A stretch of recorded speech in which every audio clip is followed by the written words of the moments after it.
Tuan Tanah adalah dewa. Bab 563. Melihat wajah Qin Ming yang muram dan dingin bagai es, seluruh tubuhnya meledak dengan niat membunuh seolah-olah musim dingin sudah dekat, dan langkahnya berat dan kuat, persis seperti suasana hatinya yang sedih saat ini. Natasha sangat ketakutan sehingga dia tetap diam. Dia tidak berani bertanya apa yang terjadi. Dia hanya mengikuti Qin Ming keluar dari hotel tanpa bersuara. Bai Long sedang beristirahat dengan mata terpejam di dalam mobil. Ia langsung membuka matanya saat mendengar gerakan yang tidak biasa itu. Melihat Qin Ming mendekat, ia buru-buru keluar dari mobil. Pada saat yang sama, dia juga memperhatikan bahwa sikap Qin Ming sangat aneh, dan bertanya, "Bos, ada apa denganmu?" "Lao Hei sudah tiada," kata Qin Ming sambil berusaha menahan kesedihannya. "Di mana Lao Hei?" Meskipun Bai Long mendengar kesedihan dalam nada bicara Qin Ming, dia tidak berani berpikir bahwa Hei Long telah meninggal. Si tua hitam meninggal di New York belum lama ini. Qin Ming sedikit terisak, penuh kesedihan, nadanya sangat rendah, terasa seolah-olah ada batu seberat 1000 pon yang menekan dadanya, membuatnya merasa tidak nyaman. "Apa?" Mendengar ini, Bai Long tersambar petir dan membeku di tempat. Dia masih berbicara dan tertawa dengan naga hitam setengah hari yang lalu, tetapi naga hitam meninggal hanya dalam waktu setengah hari. Dia tidak dapat mempercayainya. Setelah beberapa lama, Bai Long kembali sadar. Dia memegang erat tangan Qin Ming dan berkata, "Bos, kamu tidak bercanda, kan? Aku tidak akan bercanda tentang hidup atau matinya Lao Hei. Ayo kita pergi ke bandara sekarang dan bergegas ke New York secepat mungkin untuk membalas dendam pada Lao Hei." Qin Ming mengucapkan kata demi kata dengan niat membunuh. Bai Long mengangguk berat, berbalik dan masuk ke mobil tanpa berkata apa-apa, dan mengantar Qin Ming dan Natasha sampai ke bandara. Saat itu masih pagi, cuaca mendung, udara dingin, dan hawa dingin menusuk tulang memenuhi udara. Qin Ming muncul di luar cabang Nirvana di pinggiran kota New York, memegang pisau baja mengilap di tangannya. Dia sama sekali tidak menutupi dirinya dan muncul secara terbuka dengan pisau di tangannya. Bai Long dan Natasha tidak mengikuti Qin Ming. Keduanya, bersama Xiao Feng dan yang lainnya dari tim tentara bayaran naga gila, bertindak sebagai penembak jitu, bersembunyi di beberapa gedung tinggi di dekatnya untuk memberikan dukungan tembakan penembak jitu. Awalnya, Bai Long sangat meminta untuk pergi ke cabang Nirvana bersama Qin Ming untuk secara pribadi membalaskan dendam saudara baiknya, naga hitam, tetapi kata-kata Qin Ming menghentikannya. Tidak diketahui berapa banyak orang dengan kekuatan khusus di cabang Nirvana, dan kemampuan mereka tidak pasti. Bahkan tentara bayaran yang tangguh pun tidak sebanding dengan mereka, kalau tidak, Black Dragon tidak akan mati secara tragis. Tadi malam, gerbang besi besar villa hancur selama penyerangan oleh Hei Long dan yang lainnya, dan gerbang sementara dipasang. Qin Ming langsung menebasnya dengan pisau. Energi pedang yang tajam menyapu, membajak selokan di tanah, membelah gerbang menjadi dua, dan runtuh dengan suara keras. Siapa itu? Setelah serangan tadi malam, cabang Nirvana memperkuat pengawalnya dan menempatkan 8 pengawal untuk menjaga gerbang. Ketika Qin Ming mendekat, mereka sudah memperhatikannya dan mengeluarkan senjata mereka untuk mencoba menghentikannya. Pada saat ini, pintu runtuh dan beberapa orang menghindar dengan panik. Saat dia mengayunkan pedangnya, Qin Ming berubah menjadi bayangan sisa dan bergegas keluar, langsung melemparkan dirinya ke kerumunan. Cahaya bilah pada pisau baja berkedip dan menebas ke kiri dan kanan, tanpa ampun merenggut nyawa. Dalam pertarungan jarak dekat, senjata api hampir tidak dapat memainkan peran besar, belum lagi jumlah penjaga yang banyak, dan mudah untuk melukai rekan mereka secara tidak sengaja.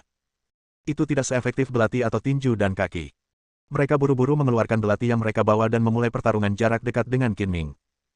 Namun, ilmu pedang Qin Ming terlalu kuat, bagaikan kilatan cahaya, dan gerakannya kejam dan sadis. Darah berceceran dimanapun bila pedang itu lewat.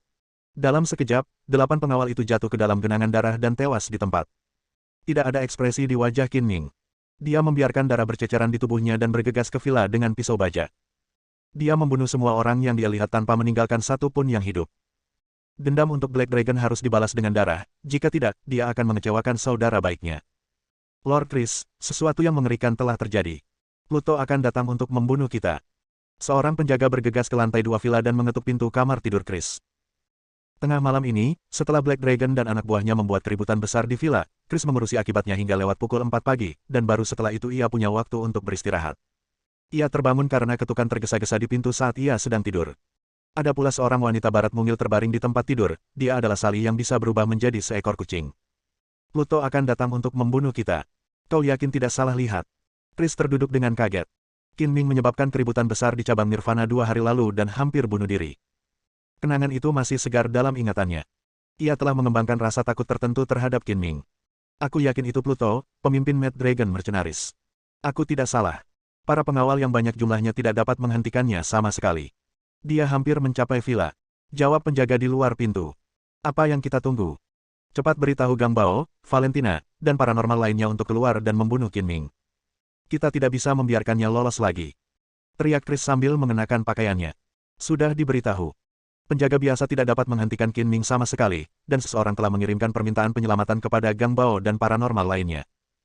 Setelah menerima sinyal penyelamatan, lebih dari selusin paranormal termasuk Gang Bao yang bersembunyi di ruang bawah tanah villa bergegas keluar untuk menghentikan Qin Ming, dan segera kedua belah pihak saling berhadapan.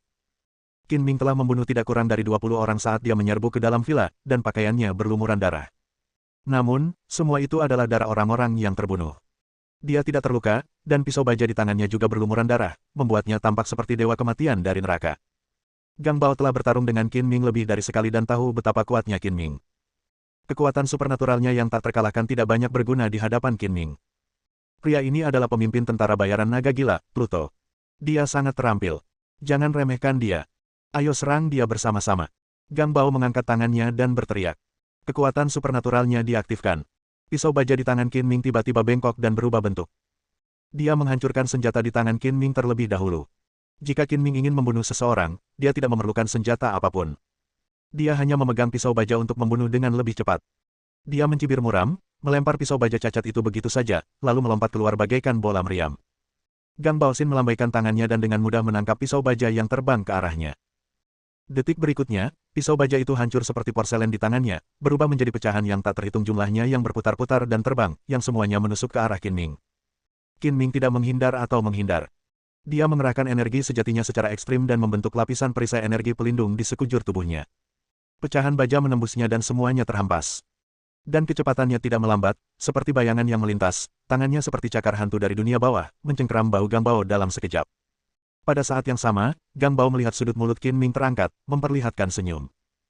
Senyum itu sangat jahat, dan matanya memancarkan cahaya dingin yang menusuk, yang membuatnya tiba-tiba merasakan hawa dingin menyapu seluruh tubuhnya. Ribuan rambut berdiri tegak, dan dia merasa sangat gelisah dan panik. Pada saat Gang Bao ketakutan, Qin Ming mengulurkan kedua tangannya, dan kekuatan meledak dalam sekejap, dan dua aliran darah memercik. Ah! Gang Bao tiba-tiba menjerit melengking. Kedua lengannya dirobek oleh Qin Ming. Darah mengalir deras seperti mata air yang tak terhentikan, dengan cepat mewarnai pakaiannya menjadi merah. Aku tidak akan membunuhmu untuk saat ini. Aku ingin kau mengalami kehidupan yang lebih buruk daripada kematian. Beraninya kau membunuh saudaraku yang baik. Akan terlalu mudah bagimu untuk membunuhmu dengan satu telapak tangan. Qin Ming menyeringai kejam. Menghadapi pelaku yang membunuh naga hitam, bagaimana ia bisa membiarkannya pergi begitu saja? Detik berikutnya, jari telunjuk dan jari tengah di kedua tangan Qin Ming membentuk jari pedang, dan energi sejatinya mengembun menjadi bentuk pedang pendek, yang setajam pedang sungguhan. Saat Qin Ming mengayunkan tangannya dengan cepat, hidung dan telinga Gang Bao terlepas dari tubuhnya, berputar beberapa kali di udara, lalu jatuh ke tanah. Teknik ini memiliki dampak visual yang sangat kuat. Melihat wajah Gang Bao lagi, wajahnya berlumuran darah. Tempat di mana hidungnya seharusnya berada telah terbuka dengan mulus, hanya menyisakan dua lubang darah yang aneh. Sisi kiri dan kanan kepalanya juga berlumuran darah, dan telinganya telah hilang. Dalam sekejap, Qin Ming mencengkeram mulut Gang Bao dengan satu cakar, dan jarinya, seperti kait baja, menusuk ke dalam mulut. Dia menariknya dengan kuat, dan busi atas dan bawah yang seperti baja itu tercabut bersama dengan separuh lidahnya, hanya menyisakan lubang berdarah yang mengerikan di mulut. Ini belum berakhir. Tangan Qin Ming langsung bergerak turun dan mencengkeram paha Gang Bao. Dia melakukan hal yang sama saat dia merobek lengan Gang Bao, dan dengan kedua tangan terentang, dia merobek kaki Gang Bao. Dalam sekejap mata, anggota tubuh Gang Bao telah hilang semua, dan hanya separuh tubuhnya yang tersisa, jatuh ke tanah. Meskipun cedera serius seperti itu tidak akan langsung membunuhnya, itu membuatnya menderita rasa sakit yang lebih buruk daripada kematian. Karena lidah dan mulutnya telah hilang, Steelstorm tidak dapat berbicara lagi. Ia mengeluarkan lolongan samar dari tenggorokannya dan tubuhnya berkedut. Semua ini terjadi dalam sekejap. Ketika orang-orang di sekitar sadar, Gang Bao telah disiksa tanpa batas. Mereka tidak bisa menahan napas, merasa bahwa Qin Ming yang berdiri di depan mereka tidak ada bedanya dengan iblis, berdarah dan kejam. Qin Ming tidak menyerang siapapun untuk sementara waktu. Dengan ekspresi tegas di wajahnya, dia menatap Gang Bao, yang telah kehilangan anggota badan, mulut, hidung, dan telinganya. Dia tampak agak fokus, seolah-olah dia sedang menghargai sebuah karya seni yang baru saja diselesaikan oleh seorang seniman ulung. Pemandangan itu menyeramkan. Setan, dia iblis, bunuh dia. Terangsang oleh pemandangan berdarah seperti itu, seseorang berteriak histeris. Bunuh dia. Lord Chris telah memerintahkan agar dia dibunuh. Tak seorang pun boleh dibiarkan hidup. Mutan yang terlahir sangat langka, lebih berharga daripada panda. Lebih dari setengah dari selusin mutan yang hadir adalah pejuang genetik yang ditransformasikan melalui teknologi genetik nirvana. Mereka mampu bertahan hidup dari modifikasi genetik dan telah mengalami banyak rasa sakit. Meskipun mereka memiliki rasa takut tertentu terhadap Qin Ming di hati mereka, mereka tidak mau mundur tanpa perlawanan. Mereka mengubah diri mereka dan mengepungnya. Beberapa dari mereka menjadi sekuat gorila, beberapa berubah menjadi tubuh manusia dengan kepala harimau, dan beberapa tumbuh ekor kadal. Itu seperti sekelompok monster dan setan yang melancarkan serangan gila-gilaan. Qin Ming juga bergerak tiba-tiba, secepat hantu. Hanya bayangannya yang terlihat lewat, yang menyilaukan dan sulit ditangkap. Tinjunya dipenuhi dengan energi internal, berayun seperti palu. Gerakannya sederhana dan brutal. Dia menghancurkan kepala para pejuang genetik ini secara langsung atau meledakkan jantung mereka. Setiap gerakannya mematikan dan tanpa ampun. Pada saat ini, Qin Ming tampak telah berubah menjadi dewa kematian yang memegang pisau jagal, dan dia juga menunjukkan sisi paling brutal dan kejamnya. Dia membunuh siapa saja yang menghalangi jalannya, dan memulai pembantaian berdarah. Dia tidak akan berhenti sampai dia membunuh semua orang di sini. Bab 564. Meskipun para pejuang genetik ini cukup kuat dan ganas, mereka tetap bukan tandingan Qin Ming. Qin Ming menghindar dan mengayunkan tinjunya yang besi. Setiap pukulan langsung mengenai titik vital musuh. Pukulannya cepat dan ganas, dan darah berceceran seperti bunga yang sedang mekar. Tidak peduli seberapa kuat para pejuang genetik itu, mereka tidak dapat menahan kerusakan yang begitu dahsyat dan fatal. Kepala mereka hancur atau jantung mereka hancur, dengan lubang darah di dada mereka yang menembus tubuh mereka. Mereka jatuh satu demi satu. Bai Long dan penembak jitu lainnya yang memberikan dukungan penembak jitu jarak jauh tidak ada di sana untuk berdiam diri. Mereka terus menembak dan membunuh beberapa penjaga dan pejuang genetik dengan tembakan di kepala. Para penjaga menemukan penembak jitu itu, tetapi setelah Black Dragon memimpin anak buahnya dalam serangan mendadak tadi malam dan membunuh penembak jitu mereka, mereka tidak punya waktu untuk mengirim penembak jitu baru.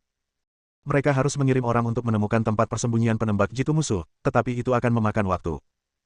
Setelah lolos dari tim tempur tentara bayaran Crazy Dragon yang menyerbu tadi malam, mereka semua ingin membalas dendam atas saudara-saudara baik mereka seperti Black Dragon. Mereka ditempatkan di dekat berbagai titik penembak jitu, satu untuk perlindungan, dan yang lainnya untuk mencegah anak buah Nirvana datang untuk menghabisi para penembak jitu. Melihat Qin Ming tak terhentikan, beberapa paranormal lainnya kehilangan ketenangannya dan masing-masing menggunakan metode mereka sendiri untuk bergabung dalam pertempuran. Salah satu pria barat dengan kulit pucat dan hidung bengkok tiba-tiba menekan tangannya ke tanah. Tanah di bawah kaki Qin Ming tiba-tiba melonjak, dan stalagmit seperti tombak tajam muncul dari tanah. Merasakan gerakan di bawah kakinya, Qin Ming melompat tanpa ragu, terbang lebih dari 10 kaki di udara. Dia melemparkan pukulan di udara, dan naga hitam yang terbentuk oleh energi sejati membuka mulutnya yang berdarah dan menerkam seperti gunung dan sungai yang menelan, langsung menuju orang yang memiliki kemampuan untuk mengendalikan tanah. Menghadapi naga hitam yang mengancam, pria berwajah pucat itu buru-buru mengangkat tangannya, dan dinding tanah sepanjang lebih dari 1 meter dengan cepat terangkat dari tanah. Boom! Naga hitam itu menghantam dinding tanah dengan keras. Debu beterbangan dan serpihan-serpihan berhamburan. Naga hitam itu terus menerjang maju dengan kekuatan yang tak terhentikan dan menghantam dada pria berwajah kuning itu. Pria itu tiba-tiba terlempar seperti layang-layang yang talinya putus, menyemburkan darah. Dadanya ambruk dengan beberapa tulang rusuk yang patah. Angin menderu. Pada saat yang sama, seorang pria berambut putih berteriak dengan suara rendah, dan tornado yang kuat meledak dari udara tipis dari bawah kaki Qin Ming. Anginnya begitu kencang sehingga tampak seperti pisau untuk memotong daging. Qin Ming terjebak dalam tornado, pakaiannya berubah menjadi potongan-potongan kain dalam sekejap, dan dia tampak sangat malu, tetapi kulitnya tidak terluka. Tornado berbentuk seperti bagian atas yang berongga, dengan angin kencang di sekelilingnya tetapi tidak ada angin di bagian tengah. Qin Ming menginjak angin kencang dan menggunakan kekuatannya untuk mendarat di area tengah. Kemudian dia menyentuh tanah dengan kakinya dan menerkam dengan cepat, seperti cita pemburu, dan bergegas keluar dari jangkauan tornado dalam sekejap. Bang! Pada saat ini, peluru senapan runduk melesat dari kejauhan, lebih cepat dari kecepatan suara, dan tiba dalam sekejap mata, mengenai kepala pria berwajah pucat itu. Peluru itu adalah peluru yang menembus baju besi dengan daya hancur yang besar. Setelah mengenai sasaran, ledakan kedua akan terjadi. Kepala pria itu tiba-tiba meledak dari dalam keluar, lebih cemerlang dari bunga yang sedang mekar, dan cairan merah dan putih memercik, mengubahnya menjadi mayat tanpa kepala. Tembakan ini dilepaskan oleh Bai Long. Awalnya dia adalah seorang penembak jitu dan keterampilan menembaknya sangat akurat. Setelah pria berwajah pucat itu menggunakan kekuatan gaibnya untuk menyerang Qin Ming, dia terus mengawasi pria ini. Melihat pihak lain terjatuh ke tanah dengan luka-luka dan berjuang untuk bangun, Bai Long memanfaatkan kesempatan itu, dengan tegas menarik pelatuk dan menembaknya hingga tewas. Melihat Qin Ming berhasil melepaskan diri dari blokade tornado, pria berambut putih itu buru-buru melambaikan tangannya, dan bila-bila angin sepanjang sekitar 1 kaki terbentuk, jumlahnya sekitar 30 atau 40, menebas setiap bagian tubuh Qin Ming seperti kekuatan yang luar biasa. Qin Ming tentu saja tidak akan menunggu untuk dipukul. Dia tiba-tiba mengubah arah sambil berlari ke depan dengan kecepatan tinggi, menghindari serangan bila angin itu seperti hantu. Detik berikutnya, dia muncul di belakang pria berambut putih itu dan meninju dengan pukulan yang menggelegar, mengenai bagian belakang kepala pria berambut putih itu. Bang! Seluruh kepala pria berambut putih itu meledak seperti semangka, dan dia pun tewas.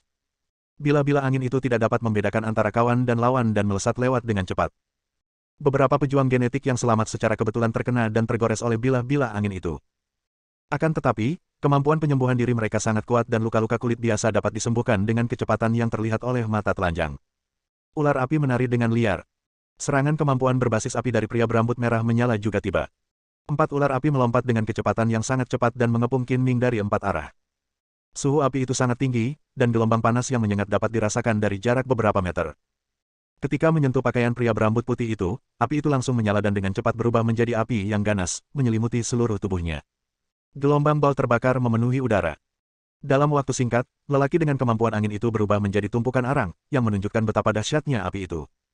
Qin Ming menyentuh tanah dengan kedua kakinya dan dengan cepat melompat. Di udara, ia menginjakkan kaki kanannya di punggung kaki kirinya dan menggunakan kekuatan itu untuk mengubah arah. Ia bergegas menuju pria berambut merah itu seperti seekor naga yang turun dari langit.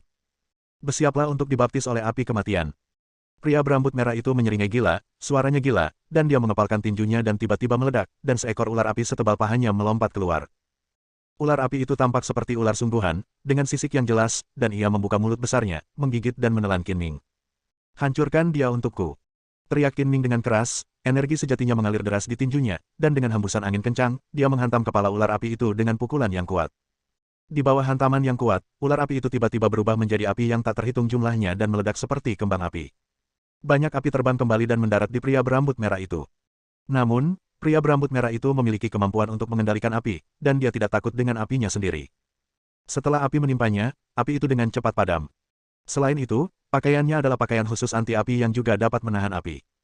Bodoh, apa kau pikir api itu bisa melukaiku? Pria berambut merah itu mencibir keras, tetapi begitu dia selesai berbicara, dia tiba-tiba berteriak, dan ada api hitam kecil yang bercampur dengan api merah. Nyala api hitam kecil ini sangat aneh. Tampaknya dinyalakan oleh angin dan langsung berubah menjadi api yang berkobar dan melompat, yang tiba-tiba mekar dan menyapu seluruh tubuh pria berambut merah itu. Meskipun api ini tidak memiliki suhu yang membakar, efeknya lebih dahsyat daripada api yang berkobar. Seperti magma yang mendidih, api itu mulai mencair dengan cepat dari bagian tubuh pria berambut merah yang tersentuh. Ah!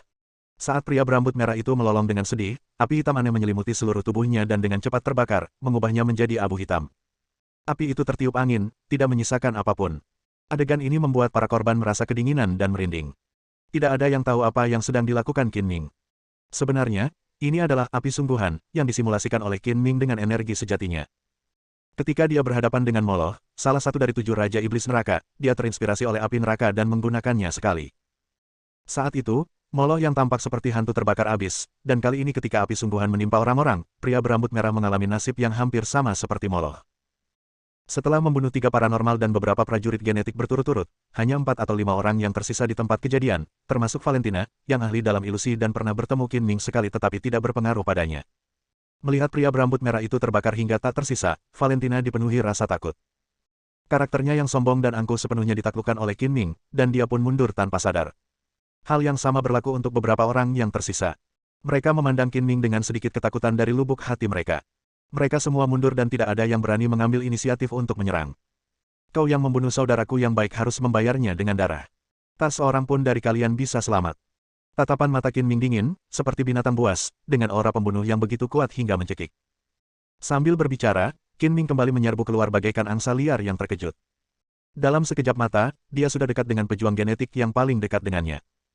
Tubuh orang ini ditutupi sisik berwarna coklat, dan ekor kadal sepanjang 2 meter tumbuh di belakang pantatnya. Dia jelas telah mengalami modifikasi genetik kadal, dan dapat disebut manusia kadal. Meskipun manusia kadal itu takut, dia tidak akan menyerah. Dia memutar tubuhnya untuk menghindari serangan Qin Ming, dan ekornya yang tebal dan panjang menyapu ke arah pinggang Qin Ming dengan angin kencang. Bibir Qin Ming melengkung menyeringai menghina.